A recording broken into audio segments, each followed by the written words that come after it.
Assalamualaikum warahmatullahi wabarakatuh. Berjumpa lagi dengan saya Lilis Setiawati Eskom dari SMA Negeri Kesamben Jombang. Dalam kesempatan kali ini saya akan membahas mata pelajaran informatika untuk kelas 10 SMA dan SMK. Pembahasan kali ini kita akan pelajari tentang sistem komputer. Bagaimana dan apa saja sistem komputer akan kita pelajari bersama-sama pada kesempatan kali ini. Apa sih sistem komputer itu? Sistem komputer adalah kumpulan alat-alat komputer yang saling berhubungan dan berinteraksi satu sama lain untuk melakukan suatu proses pengolahan data, sehingga dapat menghasilkan informasi-informasi yang diharapkan oleh pengguna. Perangkat yang terdapat pada sistem komputer itu ada 3, yaitu yang pertama hardware atau perangkat keras, dan yang kedua software atau perangkat lunak, dan yang ketiga brainware atau pengguna. Baik, yang pertama hardware. Hardware atau biasa kita sebut dengan istilah perangkat keras. Perangkat keras adalah peralatan komputer yang bisa kita lihat dengan kasat mata dan alat atau perangkat yang bisa kita sentuh secara fisik. Baik, selanjutnya hardware. Hardware dibagi menjadi 3 jenis. Yang pertama yaitu perangkat input atau masukan, yang kedua perangkat proses, dan yang ketiga perangkat output atau keluaran.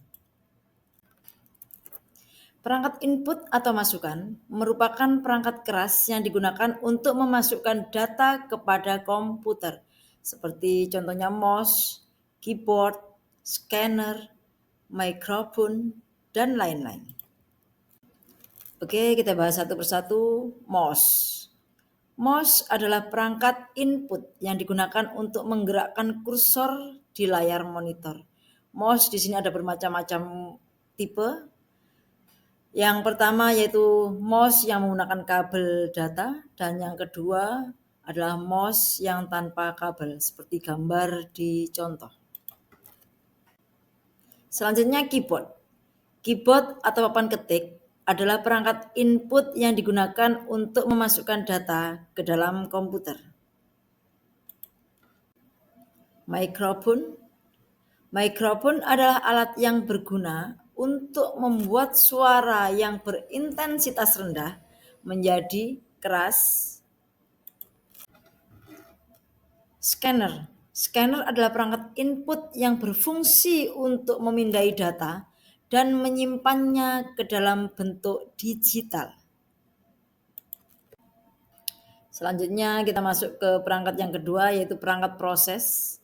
Perangkat keras yang berguna menerima data dari perangkat input. Contohnya power supply, RAM, prosesor, CPU, dan lain-lain. Berikut gambar dari contoh-contoh perangkat proses ya.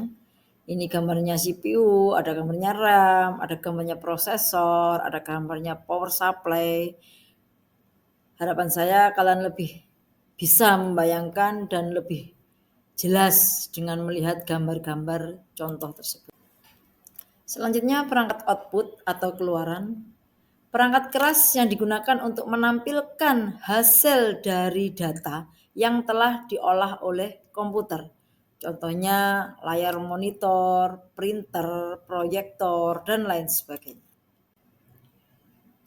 Yang pertama monitor. Monitor adalah perangkat keras yang berfungsi untuk menampilkan informasi dari komputer dalam bentuk gambar, teks, video, dan lain-lain.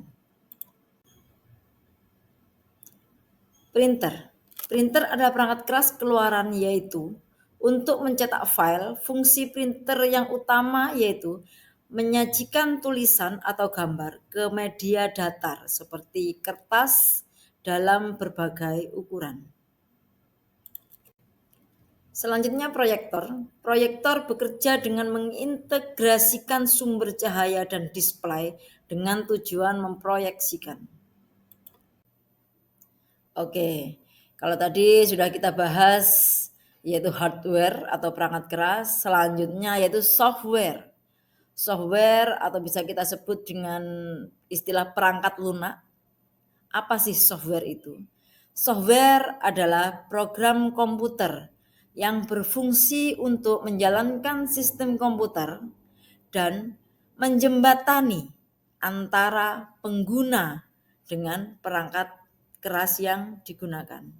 Contohnya, program-program atau aplikasi seperti MS Word, Excel, PowerPoint, Canva, dan lain sebagainya. Selanjutnya yang terakhir yaitu brainware. Brainware adalah manusia atau pengguna komputer tersebut, yaitu manusia yang mengoperasikan software dan hardware pada perangkat komputer. Oke, itu tadi materi kita hari ini yaitu sistem komputer. Mudah-mudahan dengan terselesainya materi kita hari ini kalian akan lebih paham dan bisa lebih mengerti dari perangkat-perangkat komputer. Terima kasih saya ucapkan. Terima kasih telah menonton. Jangan lupa like, comment, and subscribe. Terima kasih. Wassalamualaikum warahmatullahi wabarakatuh.